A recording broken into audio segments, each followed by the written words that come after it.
Today I would like to talk about the attention economy. And attention, I think, is a very broad topic. But in general, attention is actually just a means to an end. And what it really means for us and what we really try to achieve is actually understanding branding better in digital.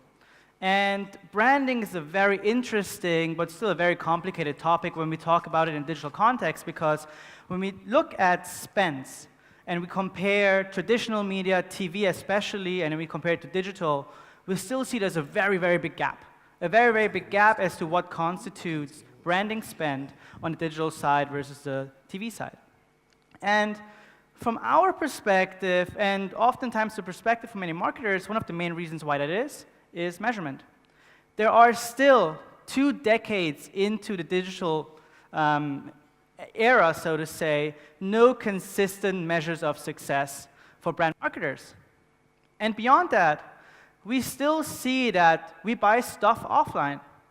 While we live in a digital world, we consume news, media, entertainment, and obviously ads digitally, we are still spending our money in retail stores offline. And so it's incredibly difficult to understand ROI from an online campaign on any kind of offline return. Now, what we have been using for the past 20, 25 years are, from our perspective, ineffective signals, and that's mostly the click. And we went actually to Bryant Park in New York and took a funny video asking people about how they feel about clicking on online ads. But in general, to point out before I go into it, is that the average click-through rate globally is 3 in 10,000. That's exactly the same rate as getting struck by lightning. So basically, in no industry in the world, I would say, is the standard for success so low as it is in digital. So this is the funny video we took from Bryant Park. Hey, we're here with Moat in Bryant Park to see if people click on online ads. Do you ever click on online ads? No. Oh, no, not exactly. Rarely. Well, I only do it by accident. I don't like it. Not really. Yes, as a matter of fact. But we're not from here, though. Not usually.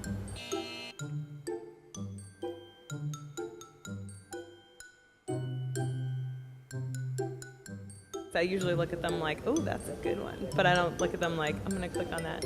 So you do notice them. Yeah. So there's a trend there, right? We don't click on ads, but we still notice them.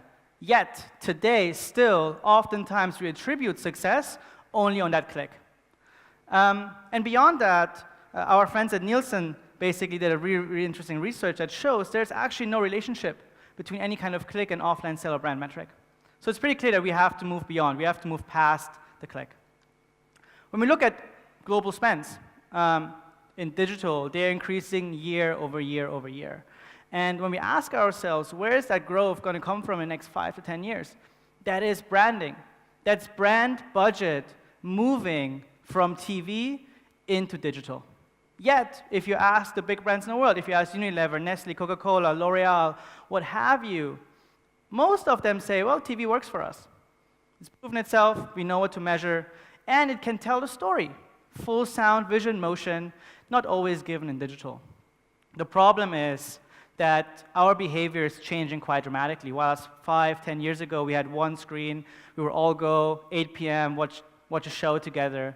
We don't do that anymore. We have 5, 6, 7 different screens, and as a result, we don't watch scheduled TV, and TV advertisement as a result of that doesn't work in the same way it once did. And so we see that in data. We see that monthly time spent in front of TV is decreasing for every single age group except 50 and plus. We see that, especially when we look at young demographics, 18 to 24-year-olds, the gap between TV and digital is increasing more and more. And we look at change in average daily media consumption, internet or digital is virtually the only media type that's increasing.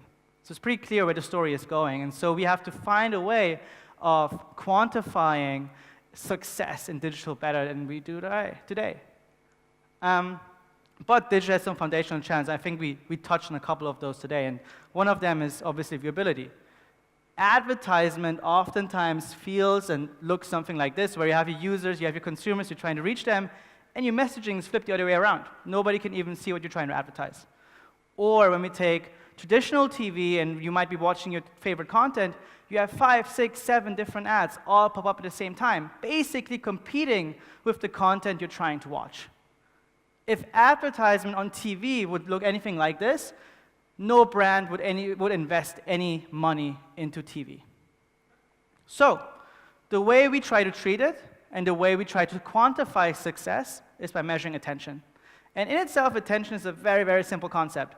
Literally just means to notice something and then take an action towards it. And this starts with viewability. I think there's a misconception in market about what viewability really is. Viewability only means this: my ad was there, that's it. It doesn't mean it was seen, it doesn't mean it had an impact, it doesn't mean someone noticed it. It just means that my ad had an opportunity to be seen. Not more, not less. And we talked about the standard definitions in market, right? 50% of the ad on the screen for 1 second in display, 50% of the ad on the screen for 2 seconds in video, and mobile we use exactly the same metrics. Brand marketers basically are saying, well, that is not success for me, right? Someone seeing my ad, or half of my ad for 1 second, doesn't really mean that it was successful. And that's where we have to go beyond. And when we look at the benchmark trends, over the past 2, 3 years, nothing has really changed. We're basically at the same spot we were in Q1 2014. And so we have to start thinking about this topic in a different way. Now, viewability itself as a concept actually works quite well. So when we look at viewability and effect on brand lift, we see a positive correlation. When we look at viewability and its effect on offline sales, we do see a positive correlation. And that's why more and more marketers these days really believe in independent third-party measurement, and especially over the past 6 months or so, this has become an incredibly important topic, not only in this market, but globally. And so the really good news is that we are now at a spot where, a year ago, it was unthinkable to offer a viewability measurement or attention measurement on Twitter, or offer it on Facebook, and on YouTube, and on Snapchat, and on Pinterest, right? So all the social platforms, all the walled gardens have opened up. And this really allows marketers and agencies for cross-platform measurement across basically close to 100% of their media spend. But the elephant in the room is still at half of the ads on internet unviewable.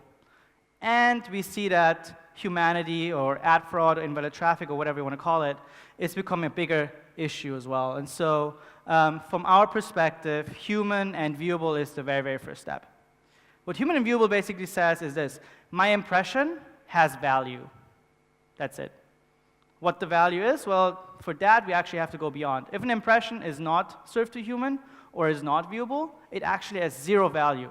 There is no value associated with an impression that's not human or viewable. And so that's why it is so important to have this as a starting point, potentially as a currency. But then to really understand effectiveness, we have to start looking at other metrics. So a really cool example is this one, if you want to take a couple of seconds to take a look at the screen grab.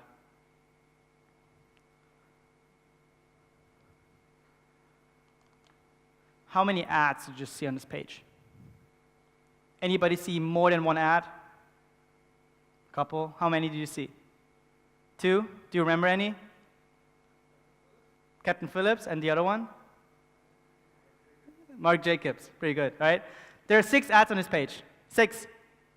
You have an NYU ad, you have a New York Times ad, you have a Captain Phillips ad. If you look right above the Captain Phillips ad, there's a Capital One ad, and then you have 2 Marc Jacobs ads on top.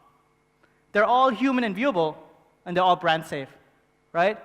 So if you say that human and viewability, humanity, or brand safety is the only thing that you care about, they're all the same.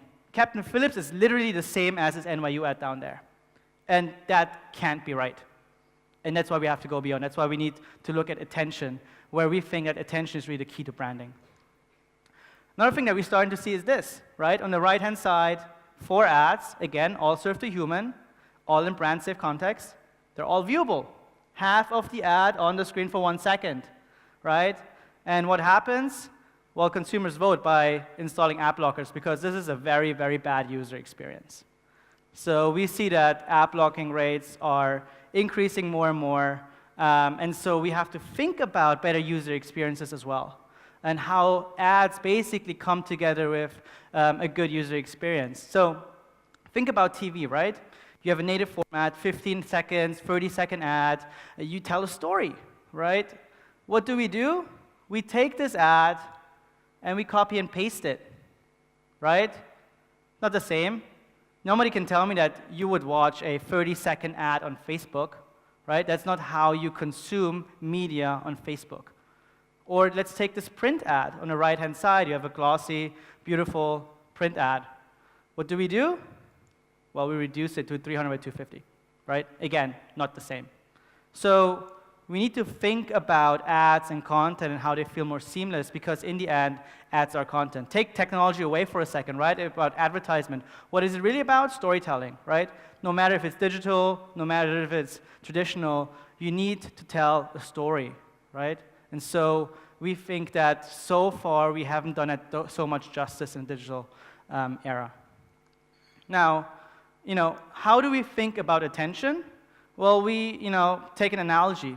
Let's look at the store owner, right? We can look at different signals that together come together and tell you if something was effective or not. So let's see how many people walked by my store. Let's see how many people walked into my store. How much time are they spending in my store? Are they active? Are they not active?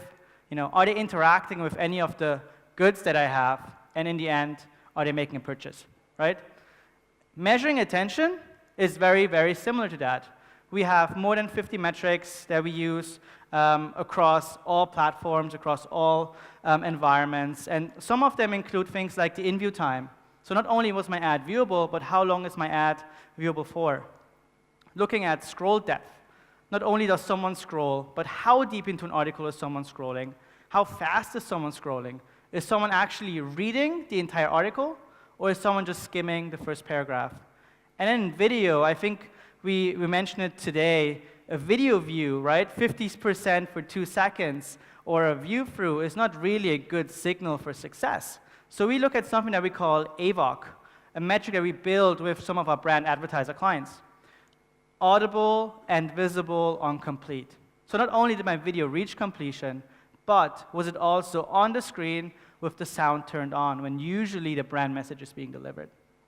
So as you can see, we think of attention of much more as a story, right? One of the big issues that we've seen in digital over the past 20 years is that we've been thinking in black and white. Impressions, clicks, view-throughs, but there's a lot of gray. And so we have to start thinking about how all of these different metrics come together to tell a more holistic story. So that's why attention is the new currency, and that's where we want to go.